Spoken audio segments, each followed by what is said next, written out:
Que Dieu vous bénisse. Nous sommes Pasteur Isaac Kalonji de France. Que Dieu vous bénisse abondamment au nom de Jésus. Nous sommes Evami Tabernacle, l'œuvre de la dernière heure. La lumière du soir la plus de la dernière saison. Soyez bénis.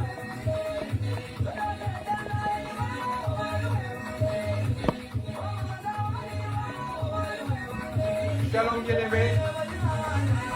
Nous sommes au don de la parole. Que Dieu bénisse abondamment.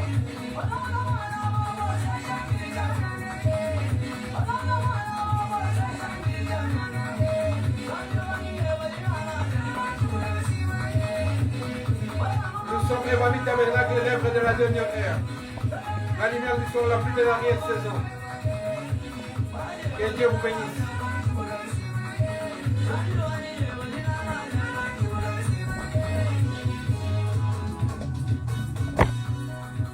Partagez cette vidéo. Nous sommes au temps de la distribution de la parole de Dieu.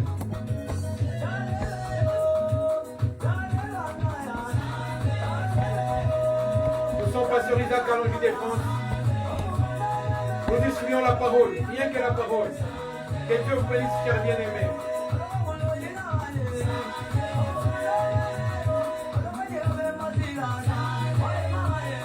Pasteur Isaac Kalonji est votre frère.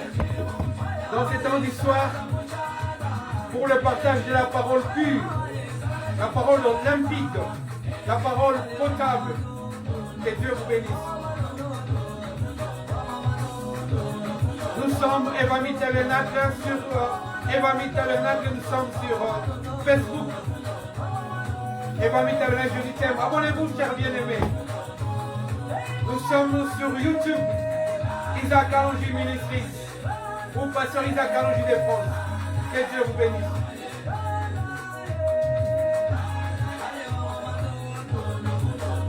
Nous sommes un ministère d'évangélisation situé en France.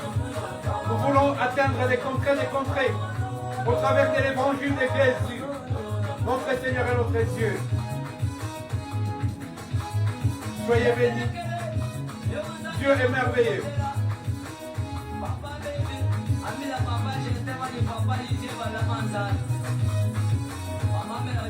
Nous sommes sur TikTok, Isaac Kalonji Ministries. Nous sommes sur Facebook, Evami Tabernacle Jésus t'aime. Soyez bénis, chers bien-aimés. Chers abonnés, soyez toujours dans l'œuvre du Seigneur en partageant cette parole. Vous contribuez à l'avancement de l'évangile de Jésus quand vous cliquez juste sur le bouton partage et vous partagez à vos amis. Il n'y a pas de bénédiction qui est plus que les dons. On ne donne que ce qu'on a. Comme Pierre et Jean n'avaient que Christ, ils avaient donné que Christ à l'impotent, qui était devant les temples. Mais toi, tu as quoi? Ce que tu as, donne-le. Tu peux les donner au travers des ondes. Tu peux les donner au travers juste du partage. Tu peux les donner au travers de l'intercession. Tu peux les donner en évangélisation porte à porte. Mais nous avons choisi les médias parce que Dieu doit être partout. La parole de Dieu doit illuminer partout. Là où il y a des poches de ténèbres, là où il y a des poches de résistance, nous devons y entrer avec la parole de Jésus.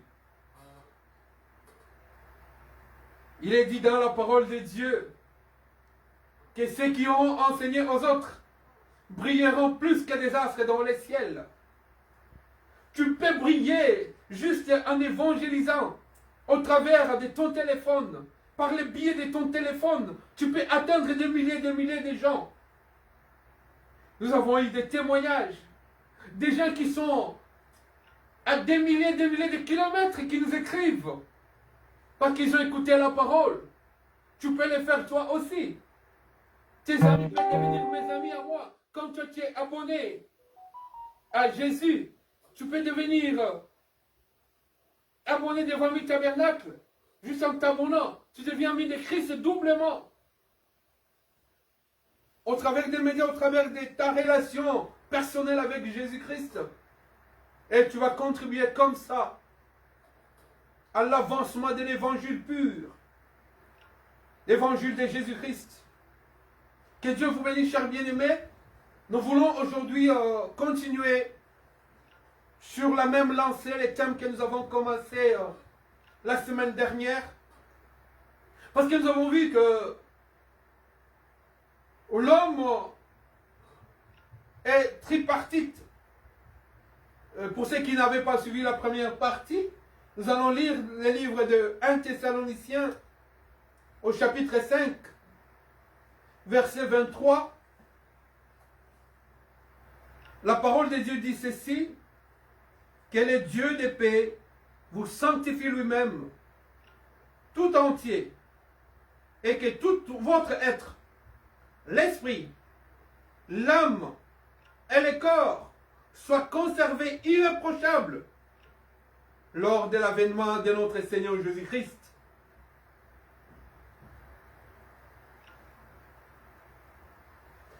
Il vient bientôt, nous avons parlé que ce n'est pas un slogan, ce n'est pas une parole creuse,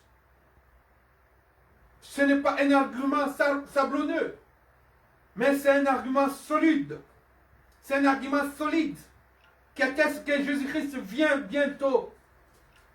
Les signes du temps, les éléments sont en train de s'aligner un par un pour nous montrer que nous devons être vigilants, pour nous avertir, pour nous signaler qu'il vient bientôt.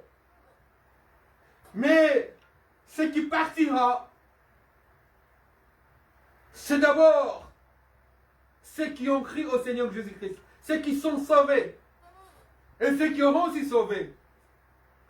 Parce que ce sera une assistance aux personnes en danger de ne pas évangéliser aujourd'hui. Vu la façon dont le monde marche aujourd'hui, si nous ne évangélisons pas, si nous ne prêchons pas, nous serons condamnés par le Seigneur. Parce que nous aurons gardé la vérité captive et que nous n'aurons pas assisté aux personnes qui sont en danger, qui veulent entrer dans l'enfer. Parce que le diable rugit, il est comme un lion. Il n'est pas le véritable lion, mais il est comme un lion. Il marche. Il cherche qui dévorer, détruire, cribler, comme il avait réclamé l'apôtre Pierre. Cher bien-aimé, mais l'apôtre Paul dit une parole qui nous interpelle. L'apôtre Paul dit ceci: je ne voudrais pas qu'après avoir sauvé les autres, qu'après avoir prêché aux autres qu'ils soient sauvés, et que moi-même, je puisse rater ces jours-là. C'est pourquoi l'apôtre Paul dit aux Corinthiens que je fais tout pour que ces jours-là, je puisse y participer. Oh, alléluia! Nous devons participer ces jours-là à l'avènement du Seigneur Jésus. Le voir, vivre avec lui, aller avec lui. Mais nous devons entrer dans les sanctuaires du départ. Tel est notre thème. Nous avons pris comme base argumentaire le tabernacle qui symbolise le corps de l'homme. Nous vous avons parlé la semaine passée du parvis qui symbolise le corps de l'homme. Dans les parvis, dans le corps de l'homme, il y a plusieurs impuretés. Il y a les péchés originels qui traînent dans le corps de l'homme. Mais qu'est-ce que l'homme doit faire par rapport à l'image du tabernacle? L'homme doit passer d'abord devant les serpents d'airain. Vous savez tous que Dieu avait dit à Moïse: tu élèveras un serpent dans le désert. Quiconque, et ce serpent-là sera un serpent d'airain, qui est l'image de la croix de Jésus-Christ. Excusez-moi. La Bible dit que quand Moïse éleva les serpents dans le désert, Quiconque des enfants d'Israël était mordu par les serpents, dès qu'il fixait son regard sur les serpents d'airain, il était guéri instantanément de la morsure du serpent. Or, les serpents anciens mordent toujours aujourd'hui parce qu'ils savent que son temps est proche. Son temps tient maintenant que par quelques petites heures pour qu'il soit emprisonné 1000 ans, pour que l'Église l'épouse puisse aller dans le millénium, vivre les règnes de millénium avec Jésus, le Seigneur de gloire, le Dieu qui a sauvé l'Église, qui est monté à la croix comme Moïse avait élevé les serpents dans le désert. Il était de même que Jésus aussi était élevé à la croix de Golgotha. Et quiconque aujourd'hui fixe son regard sur Jésus-Christ et il croit en cet homme, il est sauvé comme celui qui était à la croix avec Jésus. Et l'autre qui était à la croix avec Jésus, il y en avait deux malfaiteurs. L'un était sauvé, l'autre était perdu. Parce que l'autre là, il était mordu par les serpents. Il ne voulait pas fixer les regards favorables sur Jésus-Christ, les regards agréables à Jésus-Christ. Il dédaignait l'évangile de Jésus. Mais l'autre croyait jusqu'à la dernière seconde de sa vie. Il a cru. Il a fixé les regards sur les serpents d'airain. Comme avant d'entrer dans les lieux saints du tabernacle, l'homme, le souverain sacrificateur, devait passer par les serpents d'airain, qui est l'autel d'airain, afin que ses péchés soient brûlés, comme les sacrifices étaient brûlés. Et après, il devait passer par l'autel d'airain, par la cuve d'airain. Et dans la cuve, il devait être sanctifié. L'eau et le sang de Jésus-Christ nous ont sanctifiés. Nous avons été sanctifiés par le sang de l'agneau, qui est le symbole de cet agneau qui passe par l'autel d'airain et qui va maintenant, le souverain sacrificateur, va sur l'autel d'airain pour se laver, afin d'entrer dans le lieu saint. Quand il se lave, il devient pur. Et les parvis, nous les représentons comme le corps de l'homme. Et en même temps, le parvis est le symbole de la parole, de la repentance. Quiconque se répand de ses péchés, il est pardonné.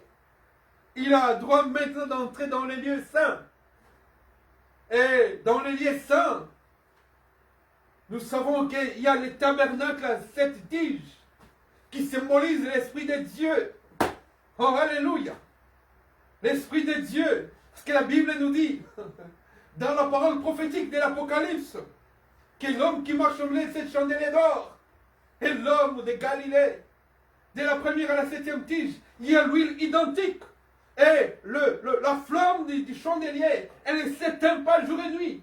La flamme, le Saint-Esprit, dans ton corps, dans ton cœur. Parce que le parvis est ton corps, mais maintenant le lieu saint est ton cœur à toi. C'est dans ton cœur maintenant que la flamme du chandelier, oh alléluia, alléluia, doit s'allumer et ne pas s'éteindre jour et nuit. La flamme de l'évangile, le Saint-Esprit en toi, doit continuer continuellement, excusez-moi, la tautologie, doit continuer tout le temps, en tout moment, en chaque moment, qu'il n'y ait pas d'obscurité dans ton cœur. David a dit, garde mon cœur plus que toute autre chose. Ainsi aussi moi je fais ma prière à Dieu, de garder vos cœurs plus que toute autre chose, de garder aussi mon cœur à moi plus que toute autre chose. Que Dieu garde mon cœur plus que toute autre chose. Parce que le cœur de l'homme est mauvais par-dessus tout. Le cœur de l'homme est tortué. Mais que Dieu habite dans ton cœur. C'est pourquoi la parole de Dieu nous dit et nous rappelle que tu aimeras le Seigneur ton Dieu de tout ton cœur, de toute ta force, de toute ton âme. Le lien est très saint, ton âme. Et le cœur de l'homme doit avoir, comme dans les lieux saints, une nourriture spéciale céleste. Et cette nourriture doit descendre du ciel. Cette nourriture doit descendre du ciel, comme la manne était descendue du ciel, pour assouvir la soif et la faim, pour donner aux enfants d'Israël de la vigueur et de la rigueur, de la force, de la férocité, de la ténacité, de la résistance à marcher dans le désert. Cette nourriture doit descendre du ciel. Le pain de proposition et la manne cachée étaient dans les lieux saints. Dans ton cœur, dois-tu y trouver, à part le Saint-Esprit, tu dois avoir cette nourriture, le pain de vie, la parole doctrinale, la parole de l'air. Donc, les lieux saints, le symbole de la parole doctrinale. Tu dois connaître, tu dois être basé, tu dois être endoctriné dans l'évangile des apôtres et des prophètes. La saine doctrine doit être ton partage. Tu dois te conformer à la saine doctrine des apôtres et des prophètes. C'est ça, les sanctuaires qui vont t'amener au ciel. Ne te détourne pas de ces choses. L'évangile doit être pur, limpide, potable, vérifiable dans la sainte doctrine des apôtres, dans la sainte doctrine des prophètes. Mais toi, tu es basé sur quelle parole? Qu'est-ce que la parole de Dieu t'enseigne, toi? Qu'est-ce que la sainte doctrine t'enseigne? Tu dois passer par là avant d'entrer dans les lieux très saints, sinon tu vas rater. Oh, oh. Alléluia! La sainte doctrine nous enseigne quoi? Des baptêmes au nom de Jésus. L'unique et le véritable Dieu. Oh, alléluia! L'évangile des apôtres. La mort et la résurrection des saints devront être basés sur la sainte doctrine. L'enseignement, la prédication, l'exhortation, l'intercession, l'évangélisation, pure, identique à ce que les apôtres faisaient. Est-ce que ce que tu fais aujourd'hui est semblable et identique à ce que les apôtres faisaient, à ce que les apôtres et les prophètes nous ont enseigné? Est-ce que ta foi est conforme à celle de nos pères? Comme l'apôtre Paul, comme Abraham, comme David, nos anciens, comme Pierre et Jean, l'évangile pur. Est-ce que tu as la foi comme celle d'Élie? Tu as la persévérance et la patience de Job? Tu as prêché l'évangile comme Noé? Tu as été brave et vaillant comme Caleb, Josué? Es-tu dans ces rangs-là? As-tu la foi comme celle d'Anne qui s'est accrochée? Oh, alléluia! La sainte doctrine est vaste, mais elle est pure. La Bible nous dit, quand je lisais ce matin, ma parole était, donc mes yeux étaient fixés sur cette parole de l'évangile, de l'Apocalypse qui dit, celui qui ajoute, celui qui retranche, sera retranché. La sainte doctrine, ce n'est pas ajouter une doctrine, c'est respecter cette doctrine, ces enseignements-là. À part la parole du parvis, de la repentance, maintenant tu es dans la parole de la parole solide, pure, limpide, potable, qui t'amène maintenant dans la parole prophétique, les saints des saints. La Bible dit, affermissez-vous, affermissez vos cœurs, parce que les lieux saints, c'est ton cœur. Si quelqu'un est saint, il est saint à partir de son cœur, qui est sanctifié par le sang de l'agneau, et son cœur garde la pureté. La pureté. Dieu est pur. La Bible nous dit, je vous ai déjà parlé de ça, mais on peut continuer ça même l'une des semaines à venir, du fleuve qui coule Là, dans les lieux célestes, ces fleuves à l'eau limpide, comme du cristal. Donc il n'y a pas de saleté, il n'y a pas d'impureté dans cette eau. C'est comme du cristal. Le cristal est transparent, potable, visible. Il n'y a pas de taches. Il n'y a pas de souillure de cette eau qui coule au centre de la ville, dans les lieux célestes. Affermis ton cœur. Nous avons parlé du lieu très saint, qui est ton âme qui doit être gardée, pure, pour le départ. Mais le sanctuaire du départ, d'abord, c'est ton cœur, ton cœur et ton corps. Et ton âme, c'est là où l'Esprit de Dieu vient habiter. C'est là où, des fois, l'Esprit de Dieu intercède à notre faveur. Quand l'Esprit de Dieu intercède à notre faveur, c'est avec de paroles inexprimables, dépassant l'intelligence de l'homme. Toi, en tant qu'homme, tu as des paroles limitées. Tu peux prier, mais le Saint-Esprit peut venir, étant dans ton âme, prendre la relève, les relais, et exprimer ces paroles d'une autre manière spirituelle, qui peut t'amener maintenant au ciel.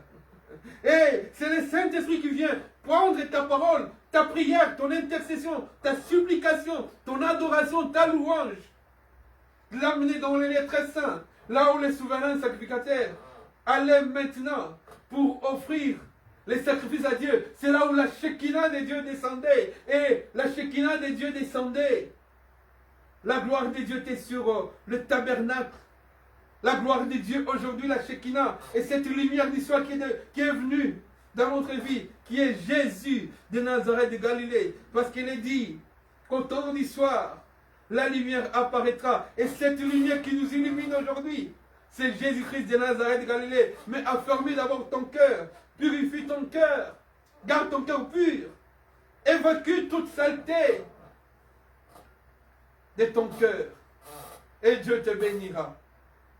Nous sommes pasteurs Isaac à Longy de France. Le départ est pour bientôt.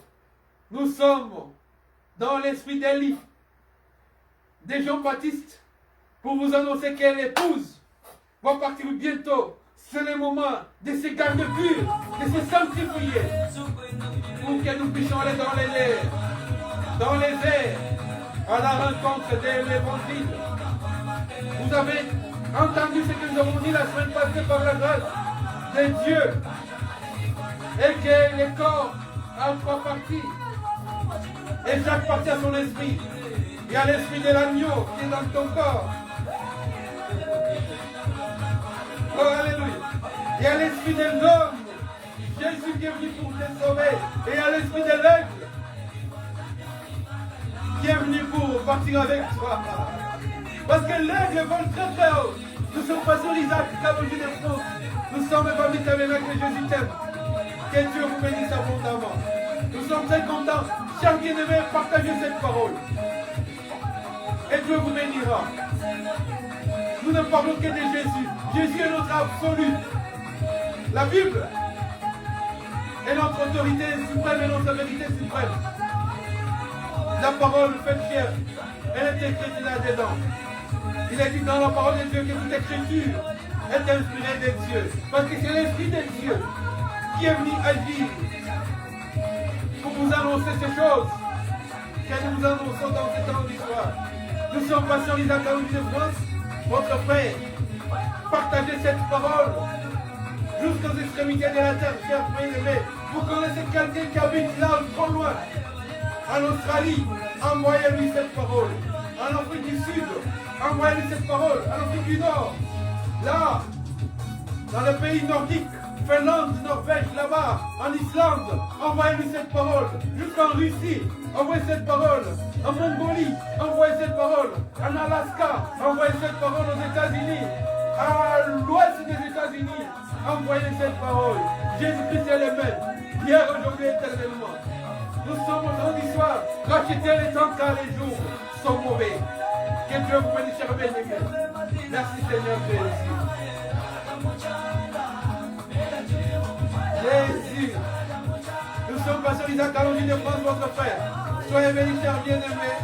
Que Dieu vous bénisse abondamment dans le nom de Jésus. Nous vous aimons beaucoup. Ne ratez pas à faire cette occasion-là, à prendre cette occasion-là plutôt de partager cette parole, qui sera une occasion de bénédiction. Nous sommes sur YouTube, Isaac Kalonji Ministries, ou Pasteur Isaac Kalonji de France. Nous sommes sur Facebook, Évangile Tabernacle, Jésus t'aime, évangélisation missionnaire. Partagez, chers bien-aimés, chers abonnés, ne vous lassez pas de faire du bien. Amenez-nous encore d'autres abonnés. Vous semblez, ces temps-ci, être un peu fatigués, mais partagez. Nous voyons une régression dans le nombre des abonnés.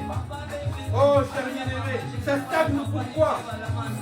Ce monde appartient à ceux qui sont zélés par l'évangile de Jésus. Nous sommes Pasteur Isaac Kalonji de France. Que Dieu vous bénisse. Amen.